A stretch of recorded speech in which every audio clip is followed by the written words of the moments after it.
everybody, John here, and you reach us on a bit of a milestone onto the garage today because the shed is nearly complete. The driveway is complete, and let's flip it around. Nice spacious area for projects and, more importantly, for storage. Great space now out of the way to pop the vehicles. Not that my drive's not big enough, but just out of the way. The garage is nowhere near empty or tidy, but you can see the floor, which is really good, and is a bit of an achievement of late because we've had so many bits of work going on in the house and projects going on, etc, etc. So today we're just going to take a few minutes to look at how to repair your faulty, non-functioning XK8 key fob. Well, it has to be said, the same thing afflicts all key fobs, remotes of this sort of era, because the switch gear is essentially the same. In fact, my garage, as you see, beautiful remote with sticky tape holding it together, is dicky for probably the same reasons as well. So basically I'm going to show you how to clean these up and make them work properly. So first things first, I want to remove our key ring, because on the XK8 key rings the ring itself stops you separating the two halves. So he's gone. Then we need a nice sharp screwdriver, sharp blade. Just gently work it in down the sides. Obviously you do risk a little bit of damage if you're not careful. Plastic tools are very good. There we go. And there's the inside of our key fob. First thing is, of course, the battery, and there are two.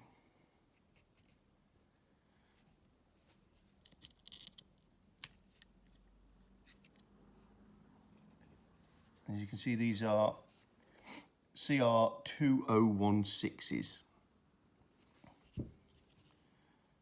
Look inside, see if everything looks nice and clean.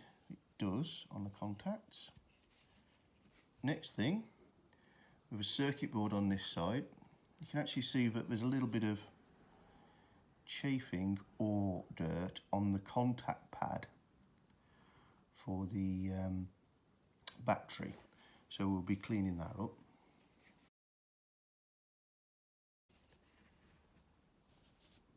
Turn it over, push the buttons gently. That will lift the circuit board out of the pad.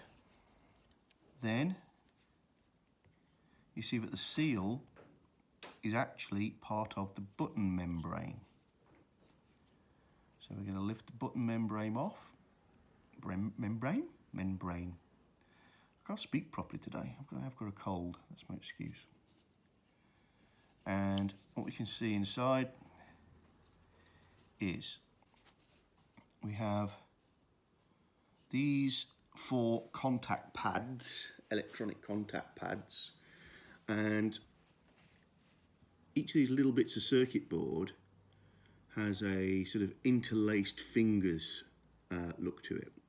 If you connect any one of the fingers to the finger next to it, that is the contact that causes the signal to be sent.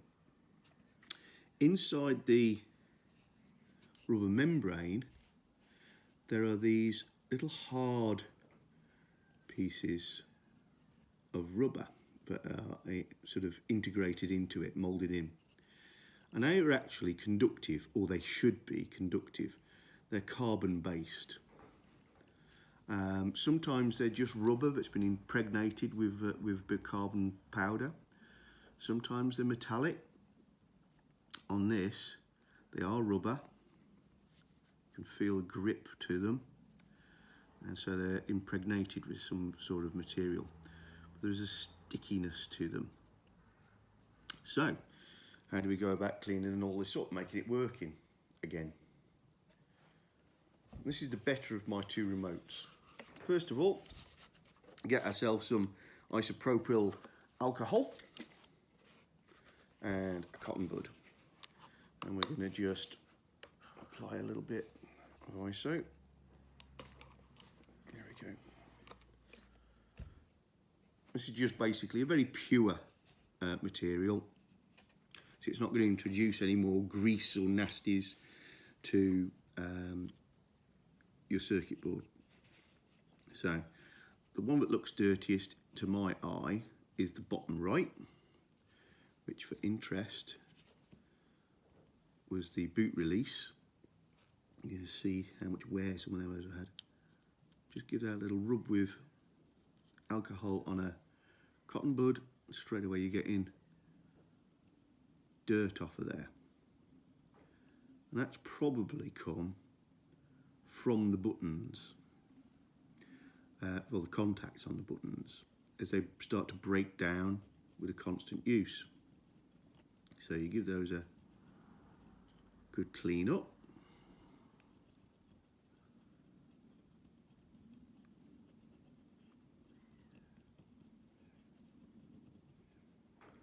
That looks pretty good. Being alcohol, it will disappear all on its own very easily. So I don't even wipe it. See the middle of this battery pad, there's a bit of a pattern on it, so let's see if that comes off. The answer is yes. So actually that was not necessarily getting a brilliant contact. You can see it evaporating away almost straight away. So that's that bit sorted. Next, the buttons. We look inside the buttons and I get fresh end of the cotton of the pad, just wet him up. The little black contacts, I'm going to try and push it forward using my thumb. Give that a little wipe down too. And you can see the soot and rubbish coming off there.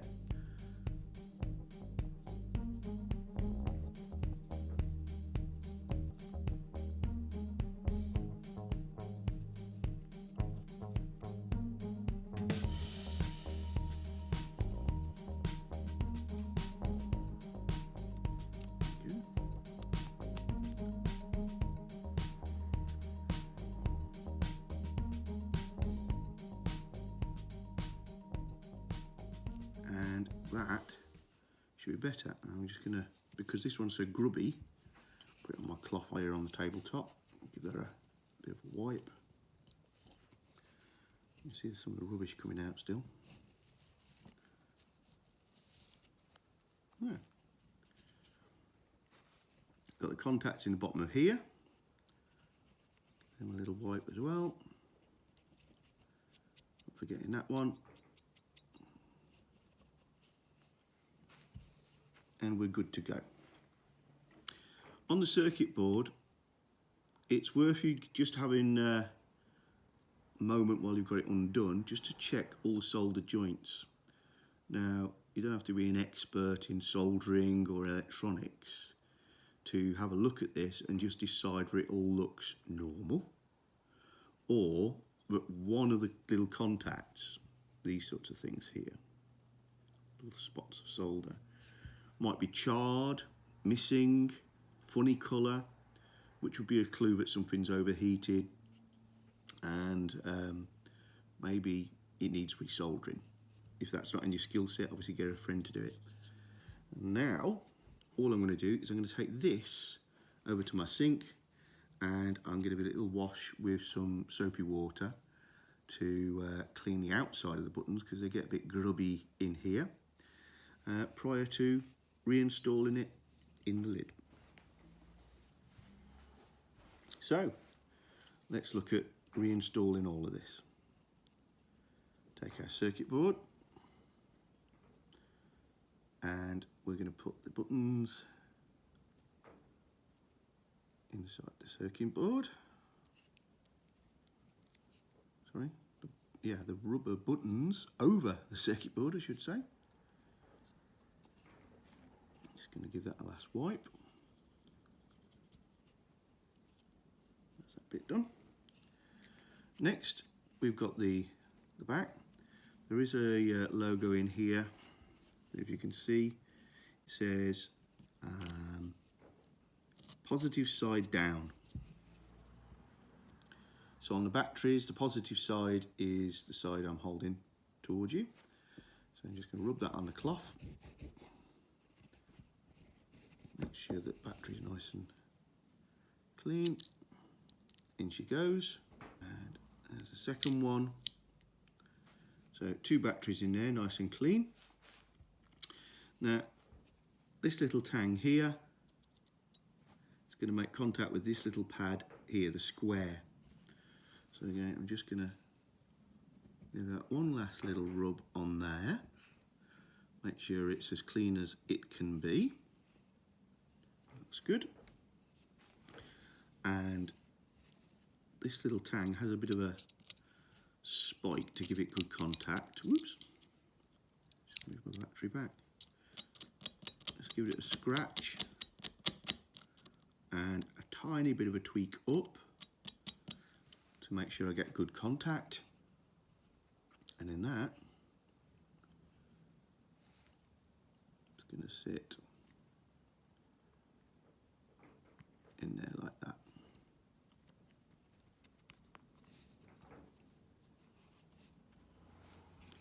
Then we have the lid. Put it the right way around, always helpful. Over the top. Get it nice and square so it's even gap all the way around. And the easiest way then is just pushing all 4 corners.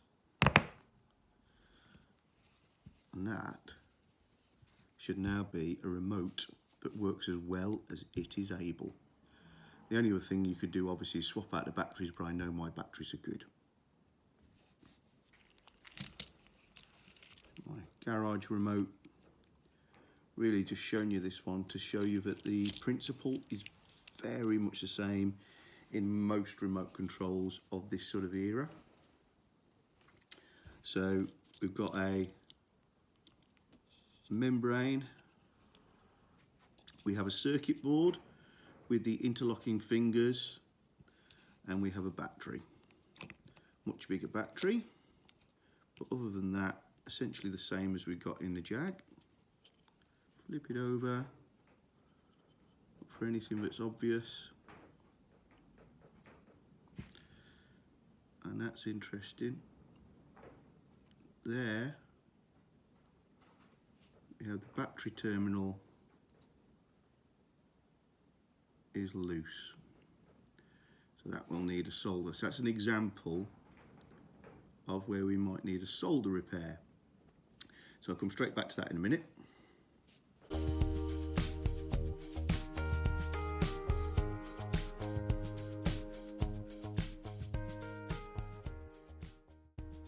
we go. So for this one, it's our example of we need to do a little solder repair. That will be just a case of remelting this touch of solder here and or here and put it back together.